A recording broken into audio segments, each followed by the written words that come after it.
Este fin de semana fue intenso luego de que el presidente de los Estados Unidos, Donald Trump, reconociera la soberanía de Israel sobre los Altos del Golán en Twitter. La decisión cambió rotundamente la postura política de los Estados Unidos, que ha mantenido por décadas sobre este asunto. Y ahora las fuerzas de defensa de Israel y la policía se están preparando para posibles protestas violentas a lo largo de la frontera norte de Israel. El ejército israelí ha desplegado equipos antidisturbios en ambos lados de la frontera de los Altos del Golán, incluyendo gas lacrimógeno, balas de gomas y francotiradores.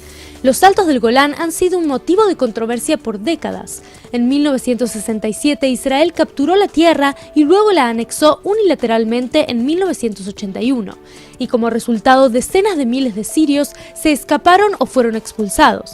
Israel reclama que tener el control sobre los Altos del Golán es esencial para la seguridad del Estado, especialmente porque sirve como un área estratégica entre Siria y el Líbano. Pero la comunidad internacional hasta ahora ha rechazado el reconocimiento de la soberanía del Estado judío sobre esta región. Pero esto cambió luego del dramático anuncio del presidente estadounidense Donald Trump. Su decisión fue recibida con elogios y alegría a través del espectro político en Israel. President Trump has just made history. I called him. I thanked him on behalf of the people of Israel. He did it again. First, he recognized Jerusalem as Israel's capital and moved the U.S. embassy here. Then he pulled out of the disastrous Iran treaty and reimposed sanctions. But now he did something of equal historic importance. He recognized Israel's sovereignty over the Golan Heights. And he did so at a time when Iran is trying to use Syria as a platform to attack and destroy Israel. And the message that President Trump has given the world is that America stands by Israel. Mr. President, our dear friend Donald, you have shown consistently incredible support for Israel, for our right to self-defense. When we exercise that self-defense, you have never flinched. You've always been there, including today, and I thank you. Yesterday, a rocket was fired from Gaza, deep inside Israel. It hit a home north of Tel Aviv. It wounded 7, including 2 small children. And miraculously, no one was hurt. No one was killed. Israel will not tolerate this. I will not tolerate this. And as we speak, as I told you, Mr. President, just now, Israel is responding forcefully to this wanton aggression. I have a simple message to Israel's enemies. We will do whatever we must do to defend our people and defend our state. After this meeting, I will return home ahead of schedule to meet the people of Israel and the soldiers of Israel. But before I go, Mr. President, it was so kind of you to invite me to come here. It was so important for me to come here to the White House and to thank you. Mr. President, over the years, Israel has been blessed to have many friends who sat in the Oval Office. But Israel has never had a better friend than you. You show this time and again. You show this when you withdrew from the disastrous nuclear deal with Iran. I remember in one of our first meetings you said, this is a horrible deal. I will leave it. You said it, you did it. You showed it when you restored sanctions against a genocidal regime that seeks to destroy the one and only Jewish state. You said, I will restore those sanctions. You said it, and you did it.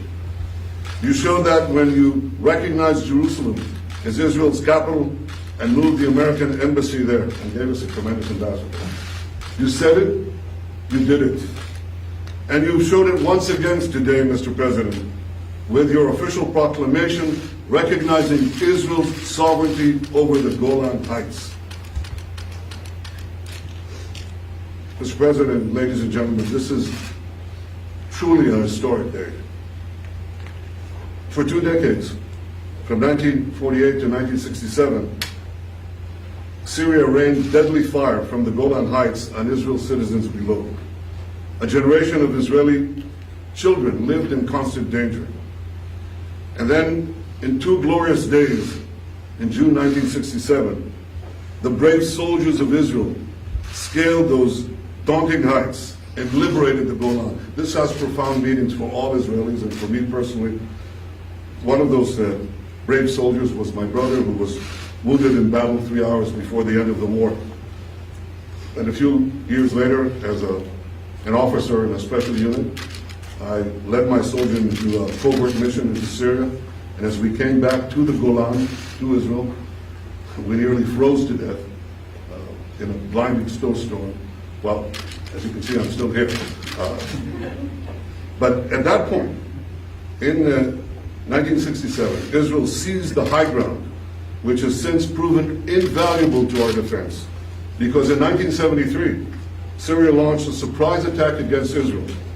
And those same Golan Heights proved to enable us to absorb the initial attack. It was a horrific attack, and successfully counterattack the invading Syrian forces. Within 3 weeks, we were at the gates of Damascus.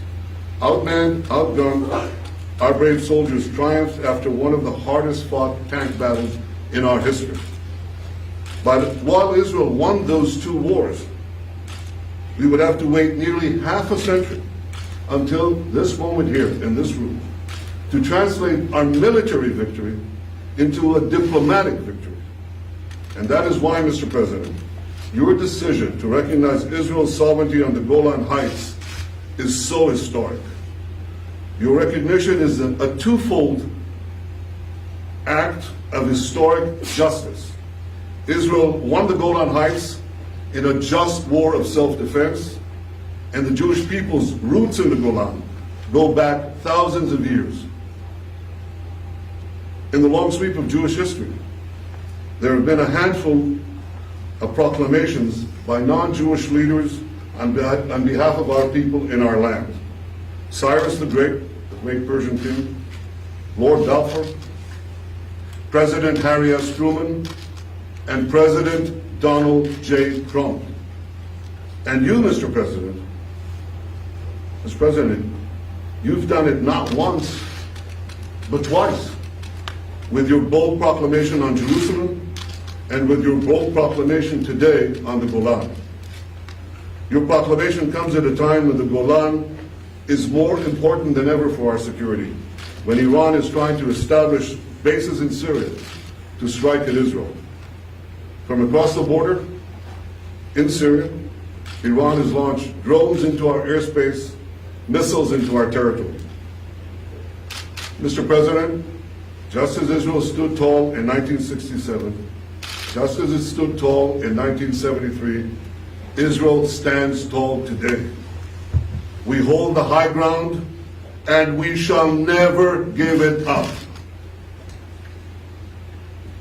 Mr. President, we have a saying in Israel. I'll say it in Hebrew. It says, Ha'am im ha'Golan. That means the people are with the Golan. But thanks to you, we now know that there are 2 peoples who stand with the Golan, the people of Israel and the people of America. So on behalf of all the people of Israel, thank you, President Trump. Thank you for your leadership. Thank you for your friendship. And thank you for all you have done to make the alliance between America and Israel stronger and greater than ever. Thank you, Mr. President.